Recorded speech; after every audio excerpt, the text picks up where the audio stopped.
तुम्ही पाहत आहात MCN न्यूज मराठी। श्री क्षेत्र माहूर येथे क्रांतीसूर्य भगवान बिरसा मुंडा जयंती उत्साहात साजरी करण्यात आली। विविध सामाजिक, आदिवासी व युवक संघटनांच्या संयुक्त विद्यमाने शहरातील भगवान बिरसा मुंडा यांच्या प्रतिमेस अभिवादन करून त्यांच्या बलिदान व संघर्षमय आयुष्याचे स्मरण करण्यात आले।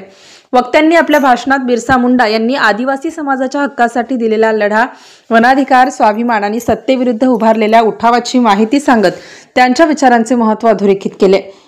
बिरसा मुंडा हे केवळ आदिवासी नायक नसून संपूर्ण देशासाठी प्रेरणास्थान आहेत असे मत अनेक मान्यवरांनी मांडले। यावेळी मुलामुलींसाठी इतिहास व आदिवासी संस्कृतीवर आधारित प्रश्नमंजुषा, चित्रकला स्पर्धा तसेच पारंपरिक वाद्यवृंदांचा आकर्षक कार्यक्रम करण्यात आला। अनेक संघटनांनी माहूर तालुक्यातील सर्वच गावात जंगल संरक्षण, शिक्षण आणि व्यसनमुक्तीबाबत जनजागृती संदेशही दिले।